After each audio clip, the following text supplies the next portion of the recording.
nageenyi keenya kabajaa bakka jirtanitti isinaa ga'u kabajamtoota dhaggeeffattootaa fi hordoftoota Angaatuu miidiyaa akkam jirtan lafa jirtanitti nagaa fayyaa akka nu taatan abdii guddaa qabnaa. Odeeffannoowwan gaggabaabaa guyyaa har'aa isinii qabannee dhiyaannee jirra. Odeeffannoon keenya har'aa biyya alaa nu baasaa biyya keessa dhimmoota Oromoodhaan wal qabatan adda addaa ni kaasnaa. Daangaa Somaalee kan marii hayyoota Oromoo tibba kanaa Washington Seattletti gaggeessan irratti waan jennu qabna. Haga xumuraatti akkan wajjin turtan isiniin jenna.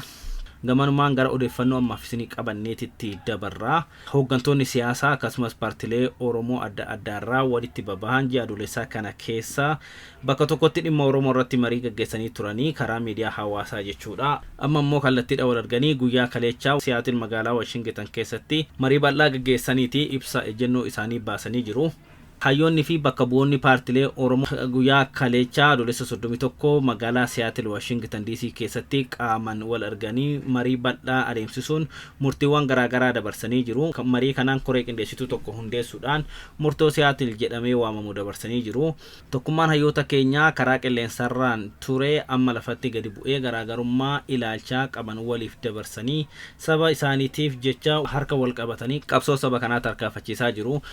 Tokkummaa sabaaf jecha dantaa dhuunfaa fi garaagarummaa yaadaa waliif kabajanii waliin deemuu kanatu waggoota 7 kana dhabame. Sabni keenya rakkoo hin taane seenee ture. Amma kana hubatanii hayyoonni keenya bakka jiran irraa walitti dhufanii qabsoo amma itti jiramu kana tarsiimoon qajeelchuuf walii galanii jiru jedhamaa jira. Haaluma kanaan hayyoonni kunneen murtoowwan armaan gadii irratti waliigaluu isaanii ibsanii jiru. Tokkoffaa murni amma biyya bulchaa jiru uummata Oromoo dararaaf cunqursaa gita hin qabneef kan saaxilee ta'uu hubannee sirni kun akka jijjiiramu waliigallee jirra jedha. Sirni kun gochaa fi imaammata farra Oromoo raawwachaa maqaa saba kanaa jalatti dhokachuuf yaalii inni godhu cimsinee ni balaaleffanna. Bifa wal fakkaatuun adeemsa dogoggoraa qaamonni gariin murna kanaan mootummaa Oromoo jedhanis dhugaa qabatamaarraa kan fagaate waan ta'eef fudhatama hin qabu. Lammaffaa sirni Abiy Ahimad miidhaaf cunqursaan inni saboota biyya keessa jiran irraan gahaa jiru cimsinee ni balaaleffanna. Sadaffaa jijjiirama barbaachisu argamsiisuuf akkasumas ce'umsa dhufu milkeessuu keessatti qabsoo jaarmiyaalee siyaasaa kan akka ABO, Adda Bilisummaa Oromoo fi Koongireesii Federaalistii Oromoo gaggeessan bifa qindaa'aa ta'een cimee akka itti fufuuf gama hundaan tumsuuf waliigalleerra. Afraffaa tooftaalee sirni Abiy Ahimad bu'uura aangoo isaa godhate keessaa tokko saboota gidduutti walitti bu'iinsa uumuudha. Keessumattuu uummata Oromoo saboota obbolaa biroo gidduutti wal shakkii fi wal dhibdee uumuu irratti kan xiyyeeffate ta'uu hubanne saboonni fi lammiileen biyyattii yeroo kamuu caalaa tumsa yeroon gaafattu tolfachuun sirna hamaa kana akka ofirraa buusu waamicha dhiyeessina. Shanaffaa humnoonni siyaasaaf waraanaa Abiy Ahimad tajaajilaa jiran sirnicha tiksuu irraa gara fedhii uummataa tiksuutti akka dhufan waamicha dhiyeessina.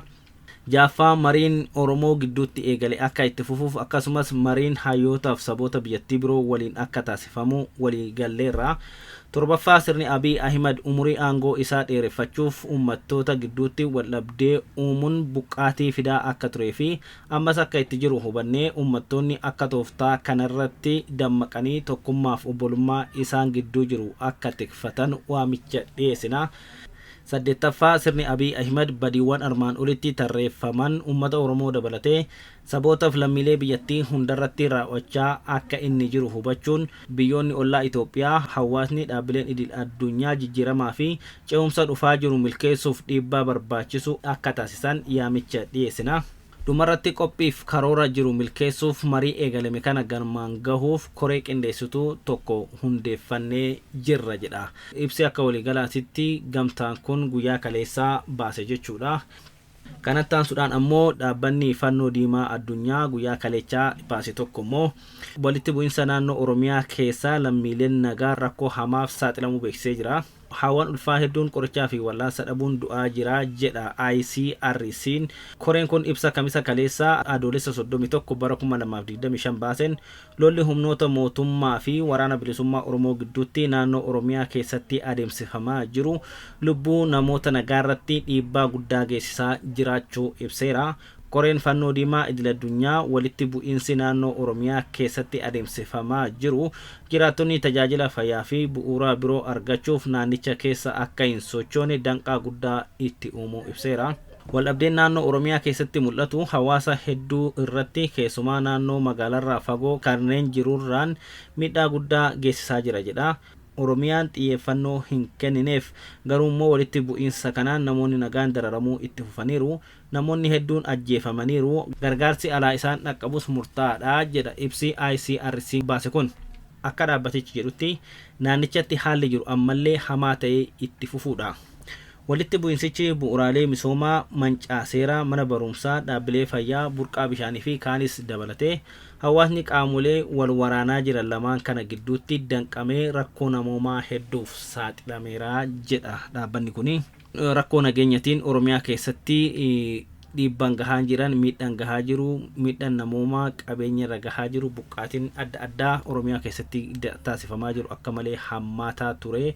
Haa ta'u malee xiyyeeffannoo dhaabbilee idil addunyaa argachuu dhabuu isaatiin hanga ammaatti ija hanga lallabamuu fi qabu hin lallabamneef jedhameetoo komatamaa jira. Egaa dhaabbanni kun yeroo kana dhugaa jiru gadi baasuusaa waan gaariidha jedhamee fudhatamuu ni danda'a. Mormiin murtoo bulchiinsi mootummaa naannoo Sumaalee dabarsee wal qabatee gama daangaatiin gaggeeffamaa jiru kallattii adda addaatiin Oromiyaa keessatti itti fufee jira. Dhaabbileen adda addaa mormaa jiru, uummanni hiriira bahee falmachaa jira. Mootummaan naannoo Oromiyaas ta'ee kan federaalaa hanga ammaatti garuu deebii tokkollee hin kennine. Haaluma kanaan mormiin kun Oromiyaarra darbuudhaan naannoon Affaaris paartiin uummata Affaar murtee bulchiinsa naannoo Sumaalee kana akka malee balaaleffatee jira. Paartiin uummata Affaar bulchiinsa godinaa fi aanaa haaraa naannoo Sumaaleetiin hundeeffame cibseen balaaleffadha jedheera. Paartiin uummata Affaar dhimmicha madda irraa qorachuuf yeroo gahaa akka fudhate ibsuun adeemsi naannoo Sumaalee heera mootummaa faallessuu ibseera.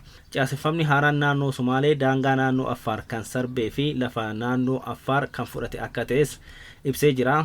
Adeemsi kun walitti bu'iinsa hamaa naannolee lamaan gidduutti kan hordofsiisu akka ta'es akeekkachiiseera. Mootummaan naannoo Sumaalee tarkaanfii seeraan alaa kana irra deebi'ee akka laalu dhaamsa dabarsina jedha paartiin uummata Affaar kun. Mootummaa federaalaa fi qaamoleen nageenyaa hatattamaan gidduu seenuun sirna heera mootummaa kabachiisuun osoo dhimmi kun to'annaa ala ta'ee waraanni dhiiga dhangalaasan hin uumamin rakkinichaaf furmaata akka laatan jechuunis yaamicha isaa dhiyeessee jira. Gama naannoo Tigraayitti yoo dabarru ammoo biiroon nageenyaa fi tasgabbii naannoo Tigraay hidhattoonni humna adda bilisummaa uummata Tigraay yookiin ABUT naannoo Milaazaat jedhamu buufata irratti haleellaa raawwachuu himeera. Biiroon kun ibsa kamisaa adoolessa 27 bara 2017 akka lakkoofsa Itoophiyaatti kenneen haleellaa kanaan miseensi tokko ajjeefamuu isaa beeksiseera. Hidhattoonni kunneen naannoo Tigraay Affaar waliin daangeffamtu keessa socho'aa akka jiran himeera. Yeroo baay'ee hara Ziraat yookiin lafa bilisaa jedhamuun waamamu garee hidhattoota Tigraay irraa adda ba'anidha. Hidhattoonni kunneen naannoo Affaaritti of gurmeessuun murna Abuut Dabratsiyoon Gabra Mikaa'eliin hoogganamuu fi ajajoota humnoota Tigraay murna kana deeggaran buqqisuuf akka qabsa'an himaa turaniiru. Gareen TPLF Dabratsiyoon Gabra Mikaa'eliin hoogganamu ammoo humna hidhatee daangaa naannoo Affaar irra socho'u kan ammoo kan hidhachiises kan maallaqaan gargaaraa jirus paartii dhiyeenya hundaa'ee Simrat kan jedhamu kan obbo Getaachoo Raddaatiin hoogganamu akka ta'etti quba itti qabaa jira.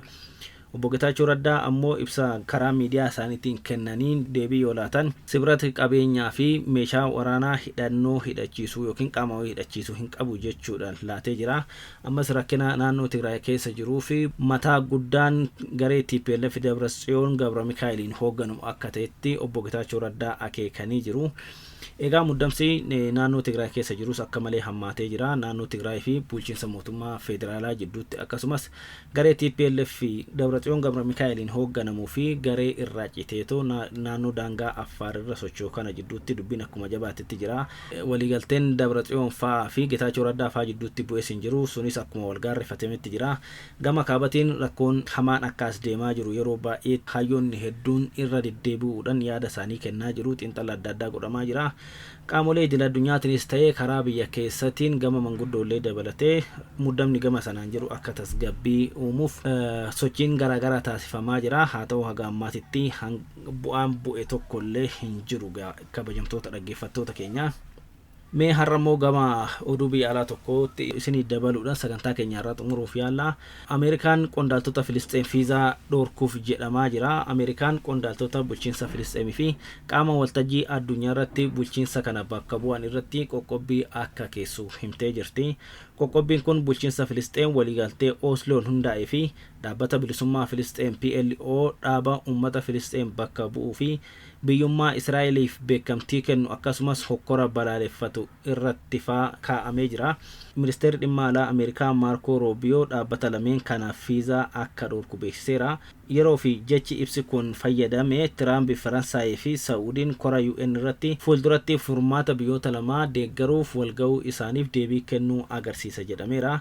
Faransaay, UK fi Kanaadaan Filisxeem of dandeessee fi waraanaan ala akka bultuuf haalduree muraasa waliin beekamtii kennuuf murteessuu isaanii hordofee Ameerikaan akka tarkaanfii kana fudhattutu himamaa jira. Tiraamp gama isaatiin biyyi Kanaadaa beekamtii biyyummaa Filisxeemiif nan kenna jechuu ishii hordofee waliigalteen daldalaa nu lamaan jidduutti mallattaa'ee gufuu guddaan mudateera jechuudhaan guyyaa kaleechaa dhaadatee jira.